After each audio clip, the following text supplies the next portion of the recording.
Hello everyone, welcome back to my channel. और मैंने कहा था कि 9 बजे तक मैं वीडियो अपलोड कर दूंगी, बट मुझे बहुत ज़्यादा फ़ीवर था और अभी भी आराम नहीं है ठीक से। बट फिर भी मैंने कहा कि आप वेट कर रहे हैं तो वीडियो बना देनी चाहिए। तो सबसे पहले 2-3 चीज़ें मैं बता देती हूँ आपको कि आगे क्या प्रोसेस रहने वाला है। आवाज़ भी नहीं निकल रही है गले से थोड़ा सा मैनेज करना पड़ेगा आपको। तो इसमें देखो, जो टोटल सीट्स हैं वो 500 है। और जो न्यूज़पेपर की कटिंग काफ़ी सर्कुलेट हो रही है कि उसमें 1000 सीट्स कर दी गई हैं, ऐसा जो इनकी मीटिंग बैठी थी उसमें बोला गया है।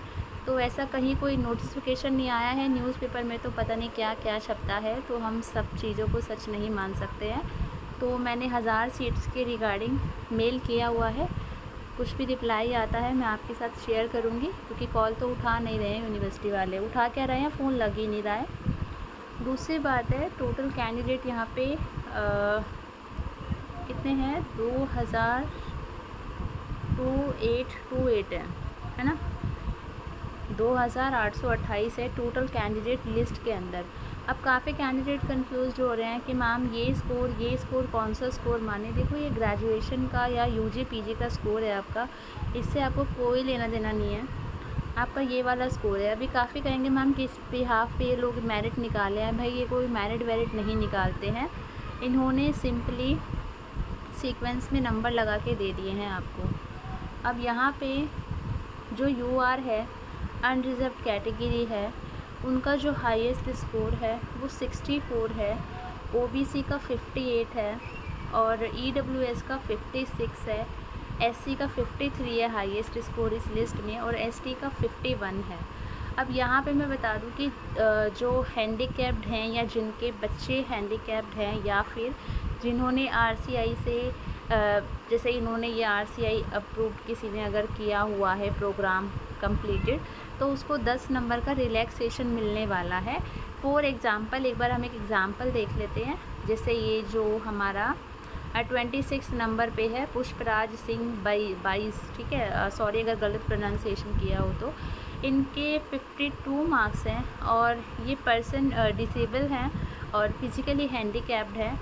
तो इस सिचुएशन में इनके मार्क्स 62 हो जाएंगे। 10 मार्क्स का इनको रिलैक्सेशन मिलेगा। सेम अगर किसी ने डिप्लोमा किया हुआ है, जैसे आप एक कैंडिडेट डिप्लोमा वाला देख सकते हैं, ठीक है। डिफेंस पर्सन का कोई कोटा है या नहीं ये कहीं मेंशन नहीं है, तो इस बारे में मैं अभी कुछ आपको बता नहीं सकती, क्योंकि कुछ मेंशन नहीं है, तो मुझे इस बारे में कुछ आइडिया भी नहीं है। तो अब किसी ने अगर कोई रिकॉग्नाइज्ड वो किया हुआ है डिप्लोमा, तो उनको भी 10 नंबर का रिलैक्सेशन मिलेगा, ठीक है। आगे क्या प्रोसेस रहेगा, काउंसलिंग का आपका फॉर्म आएगा और काउंसलिंग किन लोगों को करनी है वो मैं अभी आपके साथ शेयर करूँगी। 2 गुड न्यूज़ भी आपको मैं बताऊँगी अभी वीडियो के एंड में। ओके, सीट्स कौन सी कैटेगरी के लिए कितनी है ये नहीं पता है, ना ही यूनिवर्सिटी वाले इस चीज़ को डिस्क्लोज़ करते हैं, तो इस बारे में हम लोग डिस्कशन नहीं करेंगे। मैंने जो एनालिसिस किया है उस बिहाफ पे जो मेरिट आपको देखने को मिलेगी, देखो यहाँ पे जिन बच्चों के नंबर कम हैं, ठीक है, और उन्होंने मतलब 10 नंबर का उनको रिलैक्सेशन मिल रहा है, तो वो अपना उस हिसाब से देख लेना। मैं उनके लिए कोई अलग से नहीं बता रही हूँ। उनके 38 है तो 48 हो जाएंगे, इस हिसाब से आप किस कैटेगरी में आ रहे हैं वो आप अपना देख लेना, इसलिए मैं अलग अलग नहीं बता रही हूँ। जनरल कैटेगरी अगर आप एमपी से हैं तो 38 प्लस अगर आपका स्कोर है तो आप लोग सेफ़ हैं, और जनरल कैटेगरी अगर आप अदर स्टेट से हैं तो 40 प्लस हो आपका, फिर आप सेफ़ हो। देन उसके बाद हमारा अगर हम ओबीसी की बात करें तो ओबीसी 36 से 37 के मतलब इसके आसपास या इससे ऊपर नंबर है, आप सेफ़ हो। ईडब्ल्यूएस की बात करूं तो ईडब्ल्यूएस हमारा बैठता है 30, ठीक है, और एससी की बात करूं तो 28 प्लस, और एसटी की बात करूं तो 25 प्लस, ठीक है। तो ये जो है हमारा पूरा बैठता है जो हमारा मेरिट लिस्ट का है। अब यहाँ पे देखो, अभी काउंसलिंग का फॉर्म भरा जाएगा। लास्ट टाइम 200 रुपये चार्ज था, इस बार 100 रुपये चार्ज है।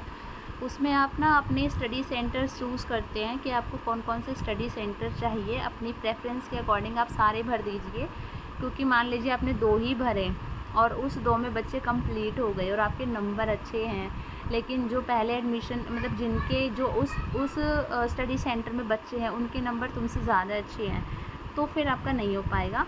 तो सारे स्टडी सेंटर्स आपको भरने हैं ताकि एटलीस्ट किसी न किसी में आपका नाम आ जाए। स्टडी सेंटर चूज़ करने के बाद आप लोग काउंसलिंग के लिए जाते हैं। मैनुअली आपको जाना होता है, किसी और को नहीं भेज सकते।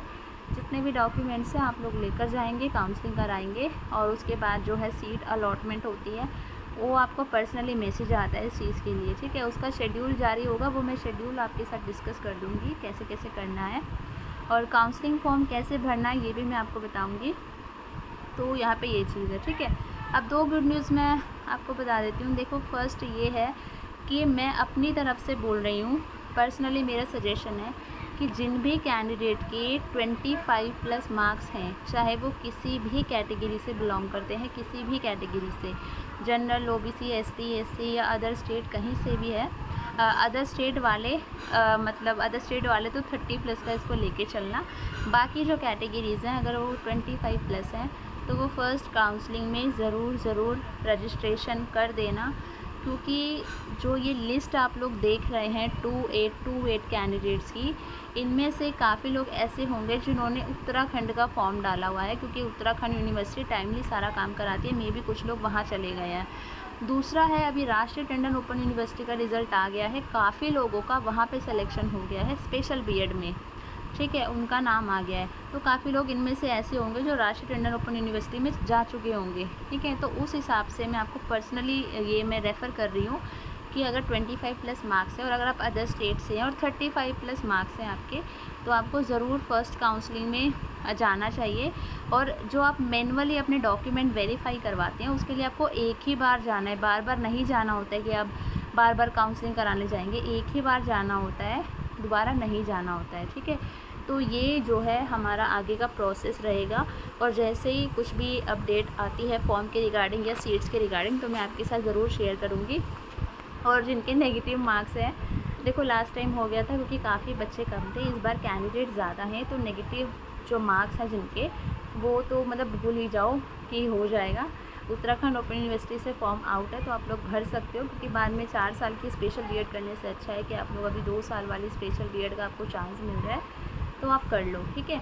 दूसरा है कि काफ़ी कैंडिडेट का मैसेज आ रहा है, मैम नेगेटिव मार्किंग हमारे सेंटर पे बोला हुआ था, नेगेटिव मार्किंग नहीं है, तो हमने सारे कर लिए हैं।